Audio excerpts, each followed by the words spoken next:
அன்பானவர்களே, அன்பு வணக்கங்கள். நீங்கள் வேண்டினால், பிரார்த்தனை செய்தால், உங்கள் வீட்டில் இறந்து போன தாயோ தந்தையோ, கணவனோ மனைவியோ, பிள்ளைகளோ மறுபடியும் உங்கள் வீட்டிலேயே வந்து பிறக்க அதிக வாய்ப்புகள் இருக்கிறது. உங்களுடைய பிரார்த்தனை, உங்களுடைய வேண்டுதல் முழுமையாக இருக்க வேண்டும்.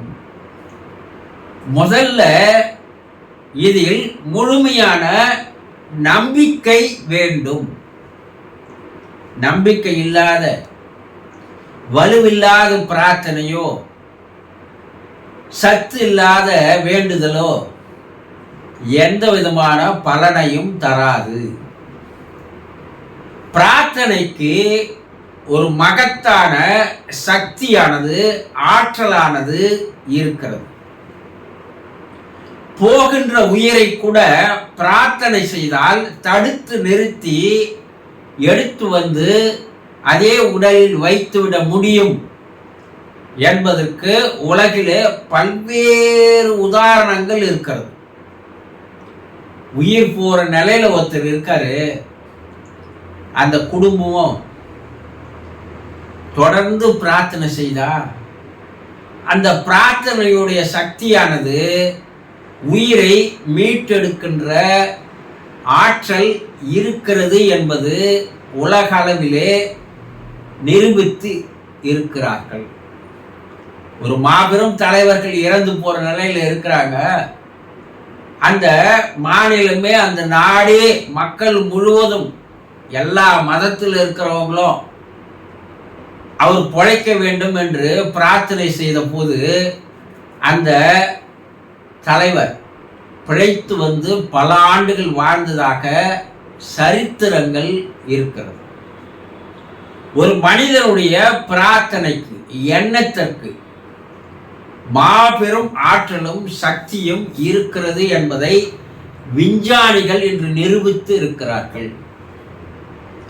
கிராமப்புறங்களில் போனீங்கன்னா இப்போ கூட வயதான பாட்டிங்களை பார்த்து பேசினா, என் வீட்டுக்கார் இறந்துட்டாருங்க, ஆனால் என் வீட்டுக்கார் என் குடும்பத்திலேயே வந்து என் கண்ணெதிரிலேயே பிறக்கணும்னு நான் தொடர்ந்து பிரார்த்தனை பண்ணேன். என் வீட்டுக்காரு என்னுடைய மகளுடைய வயிற்றில வந்து பேரனாக பிறந்தார். என் வீட்டுக்கார் மாதிரியே உருவ அமைப்பு, அதே மூக்கு, அதே கண்கள், அதே முக அமைப்பு எல்லாம் என்னுடைய பேரனுக்கு இருப்பதை நான் பார்க்கிறேன். இப்படி பல பேர் சொல்றது கேள்விப்பட்டிருக்கீங்களா? அவரே தாங்க, அதில் எந்த விதமான மாற்றம் இல்லை. அவரே தான் வந்து பிறந்திருக்கார், எங்க அம்மாவே தான் வந்து பிறந்திருக்குது என்று வேண்டுதல் வைத்து அதே உருவ அமைப்போடு பிறந்த குழந்தைகள் எவ்வளவு பேர் இருக்கிறாங்க. பல பேர் தன்னுடைய தாயின் மீது அளவுக்கு அதிகமாக பாசம் வைத்திருப்பான் மகன். அந்த தாய் எதிர்பாராமல் இறந்து போகும்போது அந்த மகன் வேண்டுகிறான், நீயே என்னுடைய மனைவினுடைய வயிற்றில் பெண்ணாக வந்து பிறந்து விடு.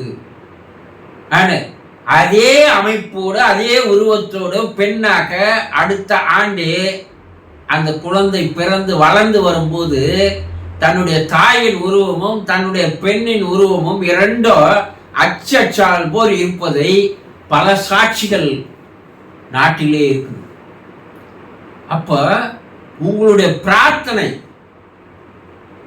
அது வலுவாக இருக்கணும், அது ஆழமா இருக்கணும், அது உறுதியா இருக்கணும், அது நம்பிக்கையோடு இருக்கணும்.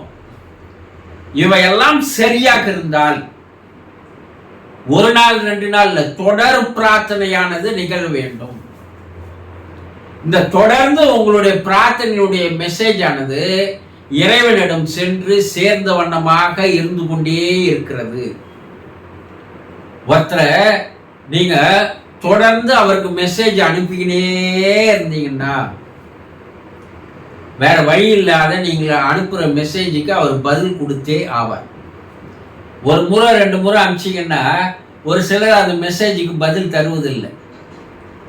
ஆனால் தொடர்ந்து தினந்தோறும் மெசேஜ் வந்துக்கிட்டே இருந்ததுன்னா, என்னடா இது தொடர்ந்து மெசேஜ் அனுப்பிட்டே இருக்காங்க, சரி அந்த மெசேஜுக்கு ஏதாவது ஒரு பதில் கொடுப்போம்.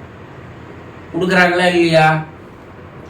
அதுபோல இறை சக்தியானது, இறை ஆற்றலானது நீங்கள் தொடர்ந்து அனுப்புகின்ற அந்த பிரார்த்தனையின் மூலமாக நீங்க அனுப்புகின்ற அந்த மெசேஜ் ஆனது இறை ஆற்றலிடம், இறைவனிடம் போய் சென்று சேர்ந்த வண்ணமாக இருக்கணும்.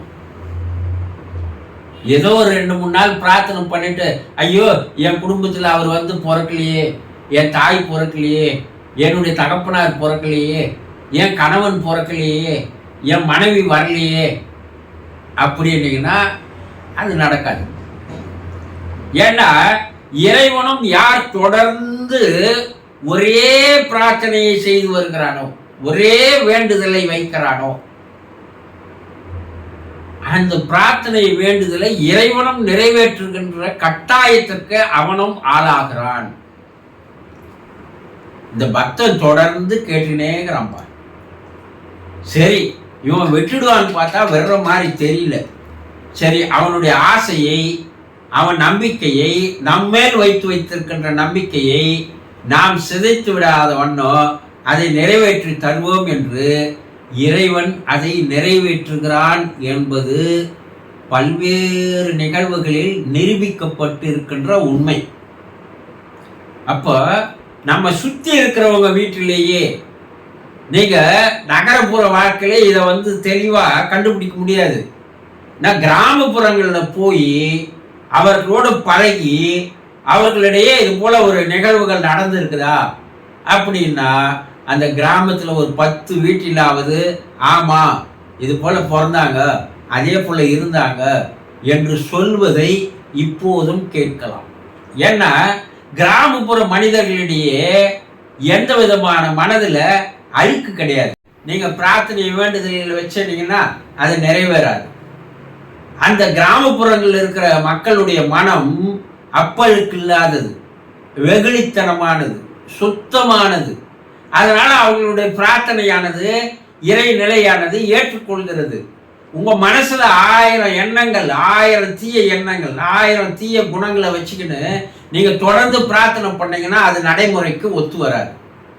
ஆக மனம் சுத்தமா இருக்கணும், பிரார்த்தனை வலுவா இருக்கணும், அப்போ வேண்டுதல் சரியா இருக்கணும். இவை எல்லாம் இருந்தால் இறந்தவர் மறுபடியும் உங்கள் குடும்பத்தில் வந்து பிறப்பார் என்பதை முழுமையாக நம்புங்கள்.